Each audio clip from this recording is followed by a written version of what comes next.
1절, 2절까지만 같이 읽어보겠습니다. 그러므로 내가 첫째로 권하노니 모든 사람을 위하여 간구와 기도와 도고와 감사를 하되 임금들과 높은 지위에 있는 모든 사람을 위하여 하라. 이는 우리가 모든 경건과 단정함으로 고요하고 평안한 생활을 하려 함이라. 아멘.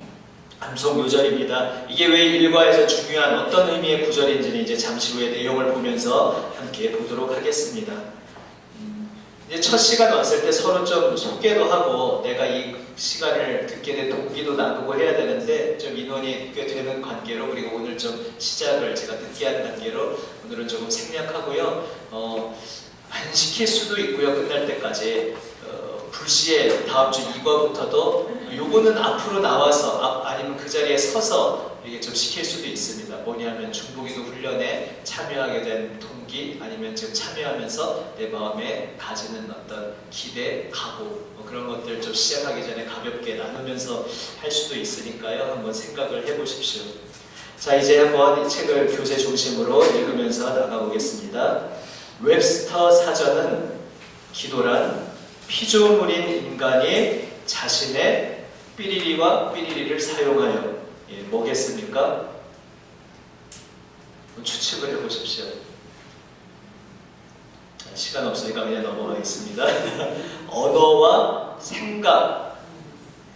자, 언어는 말 그대로 이 소리내는 말이고요. 생각은 말로 표현되지 않지만 내 속에 내면의 것이죠. 우리 너무나 익숙한 이해가 되시는 내용이죠. 언어와 생각을 사용하여 경건히 그리고 겸손하게 신에게 접근하는 행위라고 정의하고 있습니다. 그런데 이제 성경에서, 특별히 신약 성경에서 정의하는 기도의 정의는 무엇이냐? 이렇게 딱 성경 구절이 이렇게 나와 있는 건 아니지만은 성경 전체의 정신을 이렇게 요약할 수 있다는 것이죠. 기도란 피조물인 인간이, 자, 칸이 3개가 있습니다. 자, 보니까 역시 남인천 교인들은 눈치가 빠르십니다.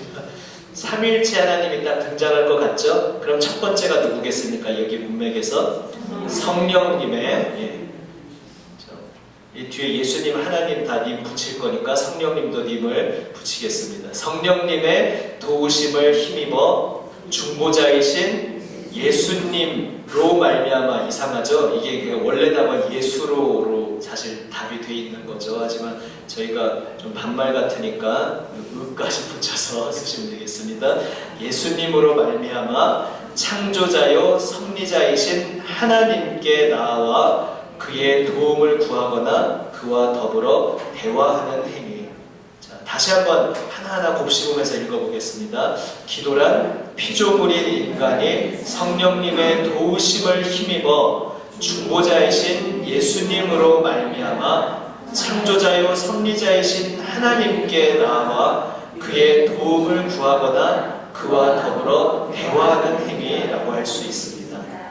자, 그래서 우리가 기독교 진리를 배워갈수록 점점 느끼게 되는데요. 우리의 모든 삶의 역사에 삼위일체 하나님이 각각의 역할을 가지고 깊이 관여하시거든요. 기도에서도 마찬가지입니다. 우리의 기도를 도우시고 기도의 동력이 되시는 분, 자동차에 휘발유가 없으면 차가 안 가지 않습니까? 그렇죠? 그 동력은, 우리 기도에 있어서 동력은 바로 성령 하나님이시라는 것이죠. 그리고 그 기도를 받으시는 분에게 전달될 수 있는 중간 중재자가 있어야 되는데 그 중재자는 바로 예수님이라는 것입니다. 또한 그 기도를 받으시는 분은 누구냐? 창조자요 섭리자이신 하나님이다 하고 있습니다.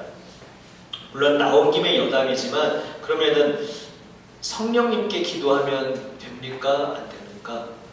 예수님 오늘 이러하게 해주세요 하고 예수님을 부르며 기도하면 그러면 안 되는 걸까요?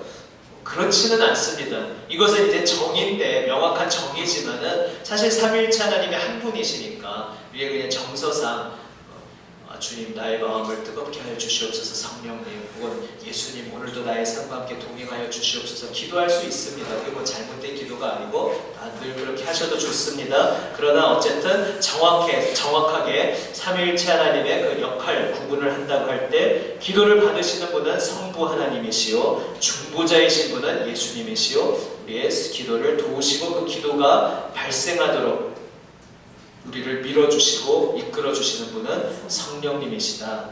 그리고 그래서 무엇을 하느냐? 하나님께 나와서 그의 도움을 구하거나 그와 더불어 대화하는 행위다. 도움을 구하거나 대화하는 행위. 이렇게 기도의 정의가 나와 있습니다.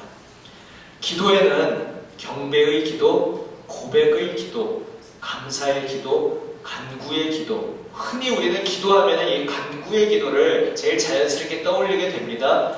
그리고 이제 요즘 여러 가지 많은 이야기들이 오고 가다 보니까 오해할 수도 있는데 뭔가 간구는 기도 중에 가장 저차원적인 저급한 기도냐? 절대 그렇지 않습니다. 오히려 간구는 기도의 핵심이죠. 그렇죠? 하나님은 우리에게 간구하라고 하십니다.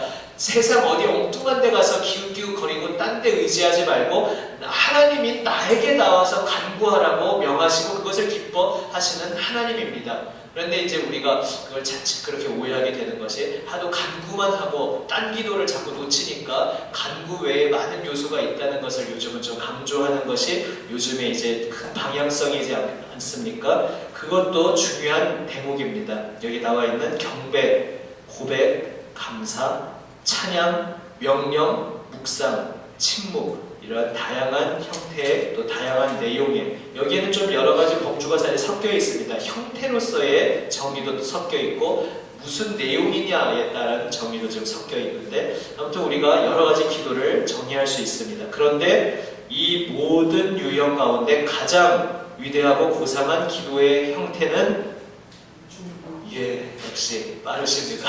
중보기도입니다. 하나를 가르치면 열을 아는 중보기도입니다. 우리가 중보기도를 배우러 이곳에 오셨죠.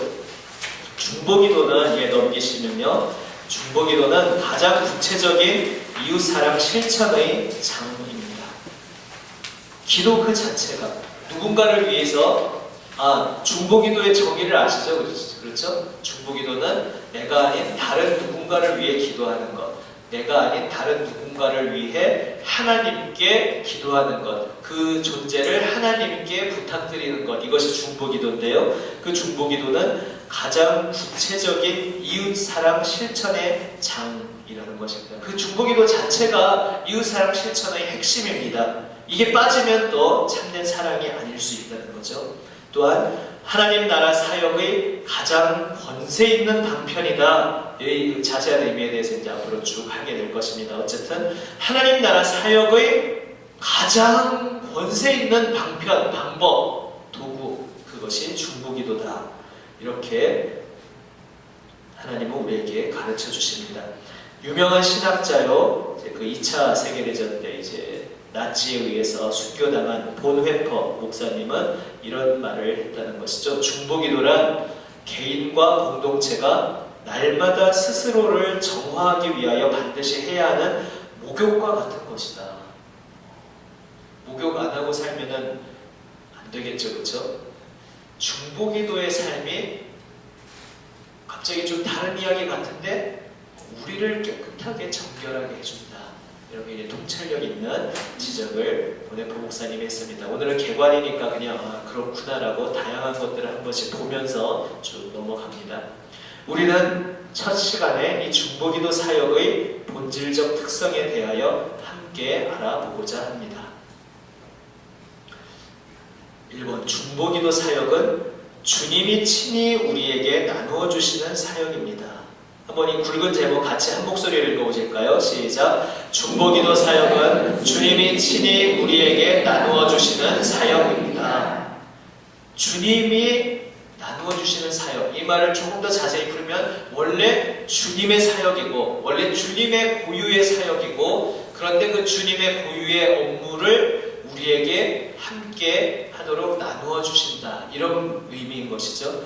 기독교 신앙은 주께서 십자가상에서 인류를 위한 구속의 사역을 완성하신 사실에 기초하고 있습니다. 얼마 어려운 단어들이 막 지나갑니다. 자, 기독교 신앙이 무엇에 기초하고 있느냐? 우리 주님께서, 예수님께서 완성하신 사실에 기초하고 있다는 거죠. 무엇을 주님께서 무엇을 완성하셨느냐? 그 완성하신 일, 영어로도 나와 있죠. finished work. 예수님께서 완성하신 일에 우리의 신앙이 기초하고 있다. 무엇을 완성하셨느냐? 바로 구속. 여기서 구속은 잡아가는 구속하고 다른 한자인 거 아시죠? 그렇죠? 구하여서 속량한다, 해방한다. 노예에서 자유인의 자리로 값을 주고 산다, 이러한 의미인데요. 구속, 우리를 죄의 죽음의 노예에서 풀어서 자유케 하고 하나님의 사람, 하나님의 자녀가 되게 한 그 구속의 사역, 인류를 위한 구속의 사역을 십자가 위에서 그 구속의 사역을 완성하신 사실에 우리의 신앙이 기초하고 있습니다. 이 굉장히 중요한 얘기입니다. 굉장히 중요한 얘기입니다. 잘 아시는 얘기인데, 너무 당연한 얘기죠. 기독교인이라면 당연히 아는 얘기인데, 중보 기도에 있어서 이것이 가장 핵심적인 이야기라는 것입니다. 이것이 있느냐 없느냐에 따라 기복신앙과 참된 기도의 삶이 갈라집니다. 이것이 있기에 기독교 신앙의 기도는 그저 우리 옛 조상들이 정한수 떠놓고 비나이다 하던, 혹은 100일기도 1000일기도 막 드리는 그것하고 기독교 신앙이 다를 수 있는 다른 이유가 바로 무엇이냐? 바로 우리의 신앙은, 또한 우리의 기도는, 우리의 모든 삶은 주님께서 구속하신 그 완성 위에 기초하고 있다는 것. 이것은 계속해서 좀 마음에 명심하면 좋겠습니다. 히브리서 기자는 말합니다. 그리스도는 죄를 위하여 한 영원한 제사를 드리시고 하나님 우편에 앉으사. 지금 나눠드린 부교재의 이제 두 번째 페이지에 보시면은 거기 보니까 답이 있었네요. 그렇죠? 아까 보신 분도 있으니까 웹스터 사전, 신약성서전 그 답이 있고, 그 다음에 지금 읽은 히브리서 10장 12절에 나와 있습니다. 앉으사. 하나님 우편에 앉으셨다라고 나옵니다. 앉았다는 게 뭐냐? 다리가 아프셔서? 그게 아니라 그리스도께서 대속의 사역을 끝마치셨다는 선언입니다. 원래 구약시대의 제사장들은 일을 할 때 어떻게 했습니까? 서서 했습니다. 그리고 성막 안에는 의자가 없습니다. 그 안에 성막 안에서 진설병 나르고, 촛대 불 안 꺼지게 심지 정리하고, 그 금 향로 준비하고 막 이러다가 아유 몇 시간 서 있었더니 다리가 아프네 하고 앉을 곳이 없습니다. 바닥은 흙바닥이죠. 제사장은 계속 서서 일해야 했습니다. 그것은 하나님과 하나님 백성 사이에 그 화해의 사역, 죄 용서의 사역이 지금 어떤 완료되지 않았고 계속 진행 중이라는 것을 암시하는 가장 강력한 상징이었습니다. 그리고 그 제사장은 때가 되면 죽죠. 자손에게, 후손에게 계속 물려주어야 합니다. 제사장이 죽으면 그 자손이, 그 아들이 물려받으면서 계속해서 제사장들이 일을 해야 합니다. 끝나지 않은 구속사역이죠. 그런데 예수님께서는 한 영원한 제사를 드리시고 하나님 우편에 앉으셨다. 대속의 사역을 끝마치셨다. 이제 더 이상 죄를 사하기 위한 더 이상의 제사가 필요 없다. 예수님께서 딱 한 번 드리신, 자신을 제물로 삼아 드린 그 모든 사역으로 모든 사역이 완성되었다 말씀하고 계신 것입니다. 바로 그 완성하신 사실에 기초한 것이 기독교 신앙이고요. 이것이 이제 중보기도랑 어떻게 연결되느냐, 그 다음 보시겠습니다. 그러면 십자가의 죽으심의 사건 이후 부활하시고 승천하신 그리스도는 지금 무슨 일을 하고 계실까요? 질문 1번, 히브리서 7장 25절과 로마서 8장 34절의 말씀을 읽고 예수 그리스도께서 지금 하시는 일이 무엇인지 말해 보십시오. 밑에 또 그 나눠드린 부교재에 나와 있죠. 히브리서 7장 25절 함께 한 목소리로 읽어봅니다. 시작. 그러므로 자기를 힘입어 하나님께 나아가는 자들을 온전히 구원하실 수 있으니 이는 그가 항상 살아계셔서 그들을 위하여 간구하심이라. 아멘. 승천하신 예수님께서 지금 무엇을 하고 계신다? 그들을 위하여. 그들이 누굽니까? 하나님께 나아오는 자. 근데 그 앞에 부연 설명이 있죠. 자기를 힘입어, 예수님을 힘입어, 예수님의 이름, 예수님의 보혈 은혜, 예수님의 십자가 보혈 은혜를 힘입어서 하나님께 나아오는 자들을 예수님은 능히 구원하실 수 있다. 왜냐? 그가 살아계시고 하나님 보좌 우편에 계시고 늘 그렇게 예수님을 힘입어 하나님께 나오는 자들을 위해서 계속해서 간구하고 계시기 때문에 계속되는 시제입니다. 계속 간구하고 계십니다.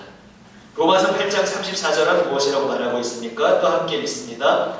누가 정죄하리요? 죽으실 뿐 아니라 다시 살아나신 이는 그리스도 예수시니 그는 하나님 우편에 계신 자요 우리를 위하여 간구하시는 자시니라.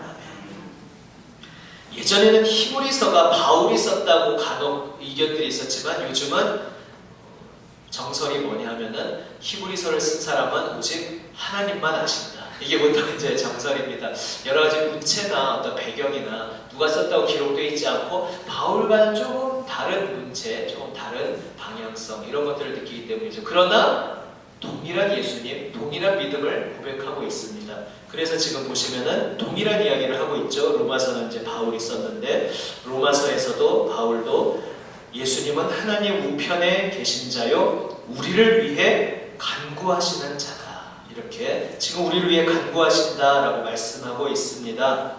다시 말해서 무슨 얘기냐 하면은요, 예수님이 우리를 위해 십자가에서 돌아가시는 대속의 사역을 완성하셨기 때문에 그 완성하신 분이 지금 우리에게 중보 사역을 펼치고 계시다는 것입니다. 십자가 사역이 근거가 되어서 지금 하나님 우편에서 중보하실 수 있다는 것입니다. 예수님이 우리를 위해 피 흘리시지 않았다면 우리를 위해 승천하시고 하나님 보좌 우편에서 중보하시는 것도 불가능했다는 것이죠.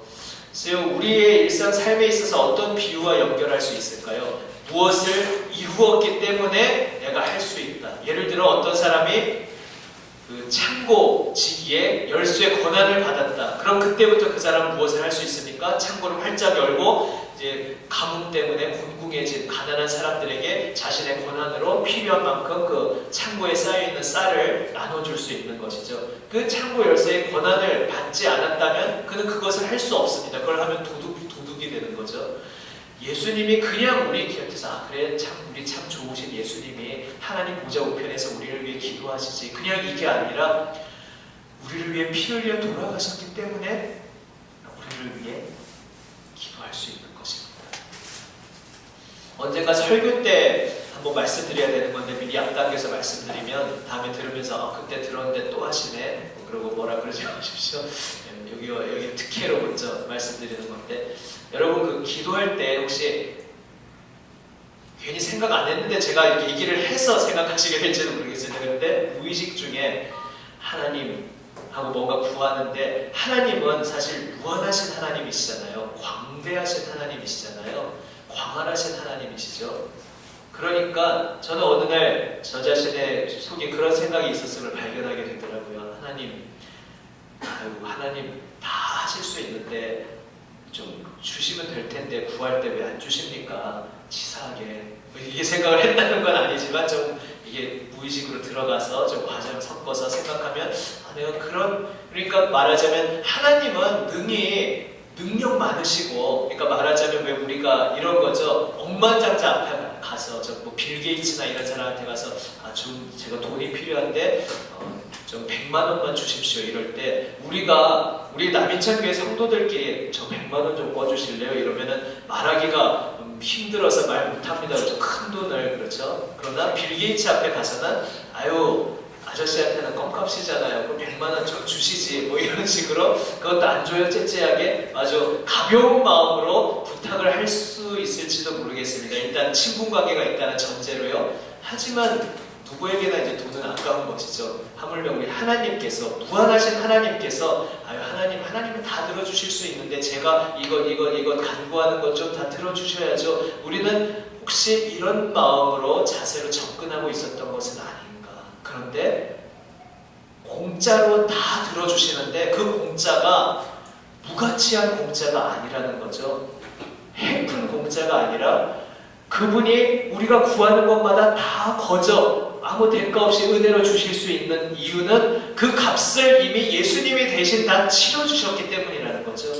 우리의 기도를 들어주실 수 있는 것은 그분이 우리를 위해 십자가에서 피 흘려 돌아가셨기 때문입니다. 다시 말해서 그걸 직접적으로 연결시켜서 말한다면 내가 오늘 지금 무엇을 구하고 하나님 이번에 어느 대학에 합격하게 해주십시오. 대학에 합격하게 되는 은혜를 응답을 받았어요. 주님, 저 이번에 수술 받습니다. 병 잘 고쳐지게 해주십시오. 수술이 아주 잘 끝나고 기도 응답을 받았습니다.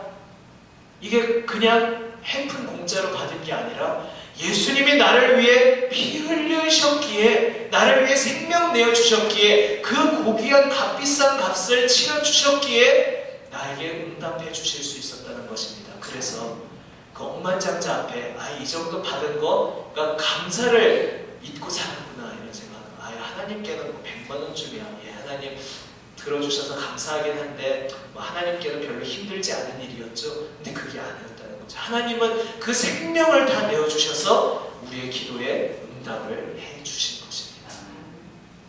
바로 이것이 1번에서 우리에게 강조하고 있는 바입니다. 저는 지금 더 보편적으로 중보기도뿐만 아니라 기도 자체가 그렇다고 말씀드렸는데요. 중보기도는 하물며 더욱 그렇습니다. 예수님이 이제 그 옆입니다. 그런 의미에서 예수 그리스도는 속죄의 중보자이실 뿐만 아니라 기도의 중보자이시기도 합니다. 그냥 이게 얼핏 보면 두 개가 따로따로 있다는 듯이 교재가 읽힐 수 있는데요. 제가 말씀드린 대로 이해하시면 되겠습니다. 속죄의 중보자로 피 흘려 돌아가셨기에 그것이 근거가 되어서, 그것이 권한이 되어서 우리의 기도의 중보자가 되실 수 있게 되었습니다. 그래서 우리가 예수님이 우리의 중보가 된다고 할 때 나를 위해 생명 내어주셔서 그 생명값으로 오늘 내 기도를 들어주시는군요. 이 정말 두렵고 떨리는 감사, 정말 한없이 빌 게이츠 아저씨한테 가서 10만 원 달라고 하는 그런 것이 아니라 하나님 저를 위해 생명 내어주셔서, 그러니까 이를테면은 그 라이언 일병 구하기라는 영화가 있지 않았습니까? 그 영화 마지막에 참 인상적이었던 것이 그 외 중간에는 굉장히 세태풍자적인 얘기가 많았는데 어쨌든 그런 모든 비리와 어두운 역사에 불구하고 어쨌든 라이언 일병이라는 그 사람은 그 자신 한 사람을 구하기 위해서 자신을 지켜주는 그 소대원이 다 몰살당했거든요. 좀 정치적인 그런 게 있었는데 어쨌든 다 떠나서 라이언 일병 입장에서는 내가 이제 나중에 노인이 되어서 국립묘지에 찾아오는 거죠. 그 묘지, 자신을 위해 생명을 바쳤던 자신의 동료들 한 사람 한 사람을 보면서 말하는 거죠. 당신들 앞에서 부끄럽지 않기 위해서 내가 지금까지 살아왔습니다. 나를 위해 바친 그 생명 하나하나가 헛된 생명이 되지 않도록 당신들이, 우리가 너를 위해서 우리 그 젊은 피를 여러 사람이 다 흘렸는데 너 왜 그따위로 사냐 이런 말을 듣지 않기 위해서 정말 치열하게 살았습니다. 이제 이미 노인이 된 모습으로 고백하는 장면이 이제 영화 마지막에 나오고 그 뒤에 이제 그 할아버지의 이제 자손들이 쭉 이렇게 뒤를 이어서 함께 무덤으로 나오는 장면을 참 인상적으로 보았습니다. 한 사람이 나를 위해 생명을 바쳤어도 내 인생 이제 함부로 살면 안 되겠구나, 숭고한 그런 옷깃을 여미는 마음이 들게 되는데 하물며 만왕의 왕이신 우리 주 예수 그리스도께서 나를 위해 생명까지 내어주셨는데 십자가에서 보혈 흘리시기까지 나에게 오시어서 나에게 새 생명을 주셨는데 그렇다면 우리는 겸허하게 옷깃을 여미며 두렵고 떨림으로 그냥 넘쳐 흐르는 감격의 눈물 속에 감사한 인생을 살 수밖에 없다는 것이죠. 더군다나 그 예수님은 그냥 죽고 끝나신 것이 아니라 다시 부활하셔서 우리가 그런 값진 인생을 살 수 있도록 우리를 도우시는 분이라는 사실, 이것이 더욱더 우리에게는 감사하고 놀라운 일인 것입니다. 그래서 우리가 기도하러 나아갈 때도 주님, 이 기도의 응답은 예수님의 생명값으로 응답해 주시는 거군요. 이것을 우리가 기억하며 나아가야겠습니다. 우리가 누군가를 위해서 중보기도 할 수 있다는 것도 주님, 우리를 위해 생명 내어주시고 내가 지금 저 아무개를 위해 기도할 때 저 아무개를 위해서 생명 내어주신 주님께서 그 사람을 위해서 기도하고 계시죠. 그 기도에 저도 좀 함께 무임승차하겠습니다. 이제 이게 중보기도 사역이라는 것이죠. 그걸 제가 일전에 금요기도에서는 이런 그림으로 말씀드린 적이 있습니다. 기억하시죠? 예수님이 하나님 보좌 우편에서 한국식으로 방석을 깔고 기도하고 계십니다. 그런데 그 예수님의 방석 뒤에 보면은 또 다른 방석이 있는 것이죠. 전 인류적으로 표현하자면 그때 저는 방석이 끝없이 쫙 펼쳐져 있다고 그렇게 그림을 그릴 수도 있고요. 나 하나를 귀중한 동역자로 부르신다는 그림으로 상상하려면 그냥 예수님의 방석 옆에 또 다른 빈 방석이 하나 있다 이렇게 표현할 수도 있겠습니다. 그 빈 방석, 누구를 위한 방석입니까? 바로 나를 위한 방석이라는 것이죠. 함께 기도하자. 내가 세상을 위하여 기도하고 있다. 내가 세상을 위해 생명 바쳤고 이제 그 세상을 위해 기도함으로 그 십자가 속죄의 대속의 사역을 완성하고 있다. 이 대속의 사역을 통로 역할을 할 한 사람을 내가 찾고 있다.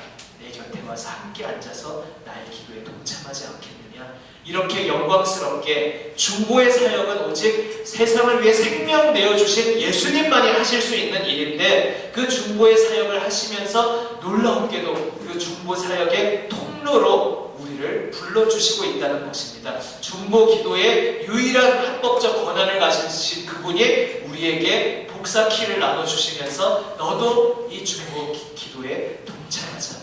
내가 기도하고 있는 이 기도에 함께 동참함으로 세상을 살리는 나의 생명의 일에 함께 동참하자. 우리를 부르고 계십니다. 이것이 바로 중보기도 사역인 것입니다. 거기 넷째 줄, 다섯째 줄, 그는 지금 기도로 일하고 계신 것입니다. 그는 기도로 성도들을 도우시며 또한 온 세계를 통치하십니다.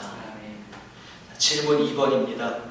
요한복음 14장 12절에서 예수께서 그분의 제자들이 주님이 하신 일보다 더 큰 일을 할 수 있다고 말씀하실 수 있었던 그 근거는 무엇일까요? 요한복음 14장 12절 그 나눠드린 있습니다. 그렇죠? 아까 참 디모데전서 2장 5, 6절은 그냥 괄호 안에 있어서 안 읽고 지나갔는데 제가 한번 빨리 읽어보겠습니다.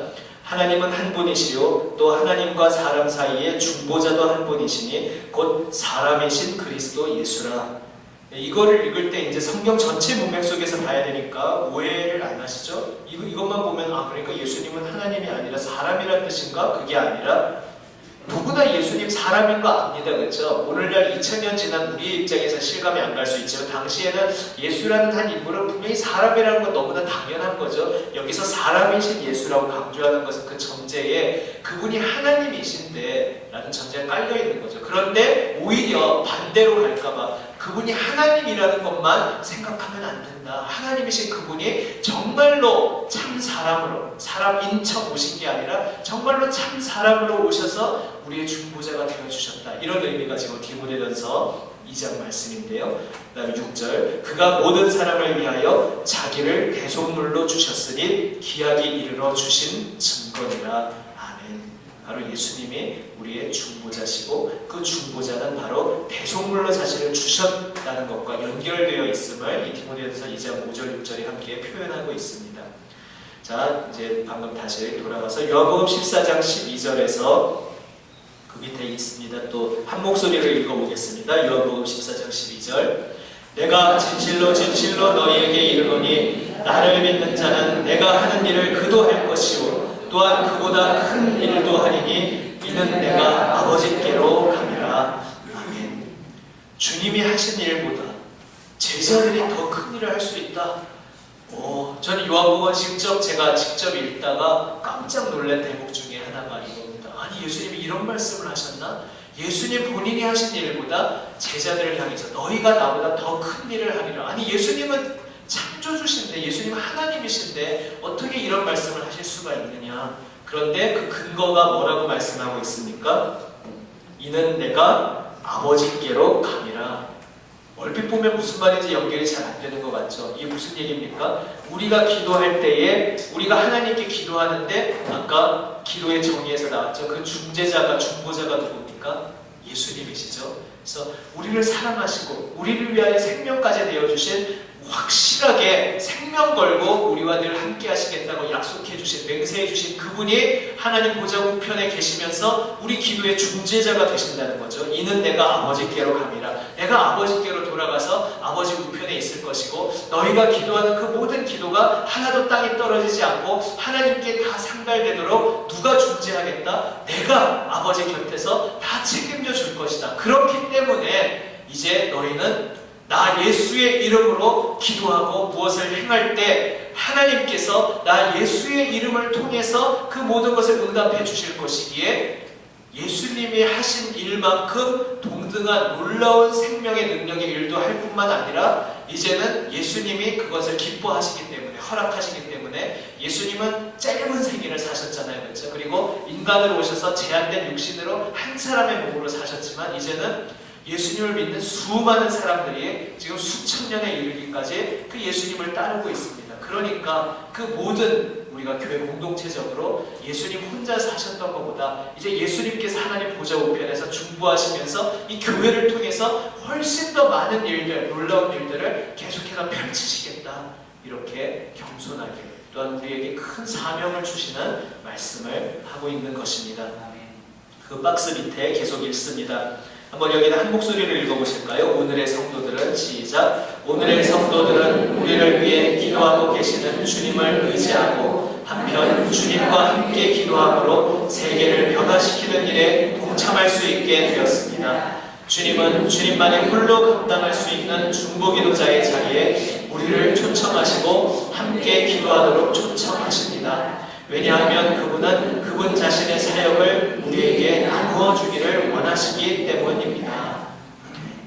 그래서 중보자의 유일한 권한은 아까 말씀드린 대로 생명 내어주는 자만이 가질 수 있고 그래서 예수님만이 유일한 합법적 중보자인데 그분이 우리에게 그 사명을 나누어 주시기에 동참하게 불러주셨기에 말하자면 유일한 중보자는 여전히 예수님입니다. 그냥 복사하듯이 그냥 동등하게 우리가 똑같은 사역을 한다는 차원이라기보다는 주인이신 그분이 우리를 심부름꾼으로 부르셔서 심부름을 시키신다는 거죠. 유일하게 중보하시는 분이 우리를 도구로, 통로로, 일꾼으로 불러서 그 중보기도를 함께하게 하신다는 것입니다. 그리고 우리는 그 사역에 함께하면서 나의 연약한 입술로 그저 기도했는데 내가 저 사람을 위해 기도했는데 예수님께 연결되어서 예수님의 마음을 배워가면서 그 예수님의 마음을 함께 품고 그를 위해 기도했는데 하나님이 응답해 주시는 놀라운 역사를 경험하게 된다는 것입니다.